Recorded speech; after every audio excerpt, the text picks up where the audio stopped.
सूचना केवल हमारे विचार हैं, वित्तीय सलाह नहीं। निर्णय लेने से पहले खुद शोध करें।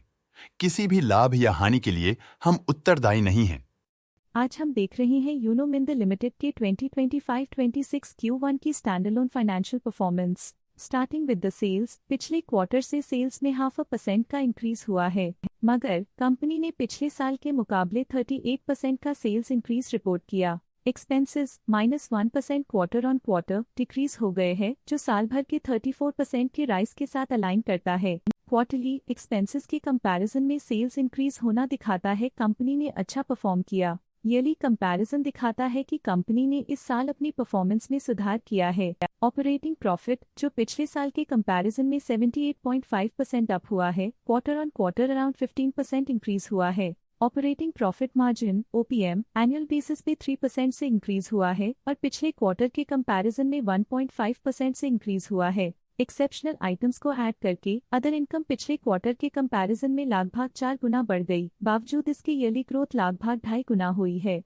इंटरेस्ट एक्सपेंसेस पिछले क्वार्टर से 18.5% अप हुआ, लेकिन ईयर ओवर ईयर इंक्रीज 58.5% हुआ है। डिप्रिशिएशन कॉस्ट में क्वार्टरली -2% का डिक्लाइन देखने को मिला और ईयरली बेसिस पे 53% का इंक्रीज देखा गया। प्रॉफिट बिफोर टैक्स एनुअली 114.5% बढ़ा, लेकिन प्रीसीडिंग क्वार्टर से 47% बढ़ा है। इस साल कंपनी ने 22.5% टैक्स पे किया और क्वार्टरली कंपनी ने 19.5% टैक्स पे किया है। नेट प्रॉफिट ने ईयर ऑन ईयर 123% का इंक्रीज दिखाया, लेकिन लास्ट क्वार्टर से 53% का इंक्रीज हुआ है। इस क्वार्टर में कंपनी का परफॉर्मेंस काफी अच्छा रहा। वहीं अगर एनुअल एनालिसिस की बात करें तो इस साल कंपनी का परफॉर्मेंस काफी अच्छा था। अर्निंग्स पर शेयर (EPS) में साल भर में अप्रॉक्स 2 गुना का इजाफा देखा गया, जो कंपनी की बेहतर परफॉर्मेंस को दिखाता है। लेकिन क्वार्टरली में 53% की बढ़ोतरी भी नजर आई। इस क्वार्टर में कंपनी का EPS काफी अच्छा रहा।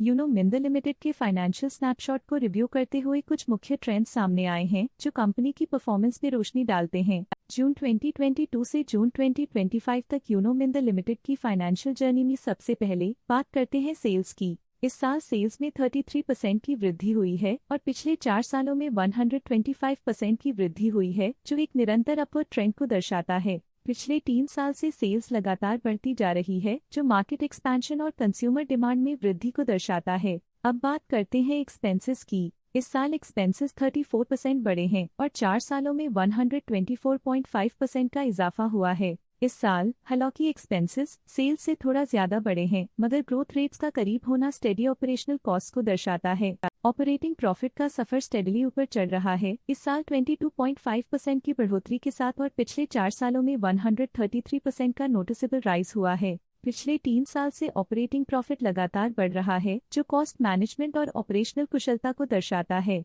नेट प्रॉफिट का सफर ऊपर की ओर चल पड़ा है, इस साल 54.5% की चढ़ाई के साथ पिछले 4 सालों में लगभग 2 गुना की शानदार वृद्धि हुई है। पिछले 3 साल से नेट प्रॉफिट लगातार बढ़ रहा है, जो फाइनेंशियल हेल्थ को मजबूती देते हुए इन्वेस्टर्स का ध्यान आकर्षित करता है। इस साल EPS ने ऊंचाइयों को छुआ है 24% की वृद्धि के साथ, जो पिछले 4 सालों में 48% की मजबूत वृद्धि पर आधारित है। पिछले 3 साल से अर्निंग्स पर शेयर (EPS) में लगातार इजाफा हुआ है, जो प्रॉफिट ग्रोथ को मजबूती देते हुए शेयर होल्डर वैल्यू को बढ़ा रहा है। चलिए अब बात करते हैं शेयर होल्डिंग पैटर्न की। यूनो मिंद की शेयर होल्डिंग रिपोर्ट्स कुछ इस प्रकार की हैं, जो अननोन 2025 के तक चलता है। ये रिपोर्ट कंपनी के शेयर्स की डिटेल्ड जानकारी देता है, जिसमें promoters, promoter groups, foreign investors, public investors और सरकारी एंटिटीज शामिल हैं। प्रमोटर्स शेयर होल्डिंग 2025 के में 68.75% से 2025 के में 68.71% तक डिक्रीज हो गया। ये डिक्रीज दिखाता है कि इस टाइम पीरियड में कंपनी पे प्रमोटर्स का कंट्रोल कमजोर हुआ है।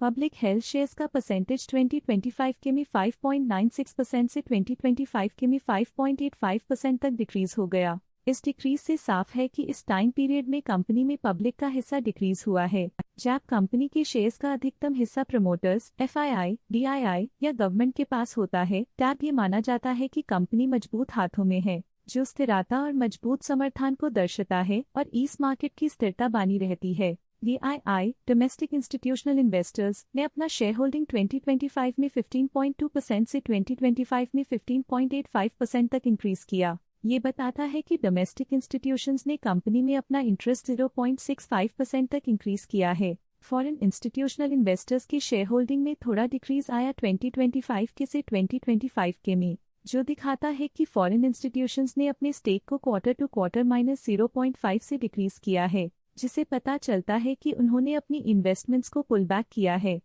ये था कंपनी का करंट शेयर होल्डिंग पैटर्न। चलिए झांकते हैं इस क्वार्टर की FII डील्स पर जो विशेष रूप से सुर्खियों में रही। 11 जून 2025 को सोसाइटी जेनरल ने 9.9 लाख शेयर्स इन्वेस्ट किया 1096.6 रुपीस पर यूनिट के हिसाब से, जिसका टोटल 108.6 करोड़ था।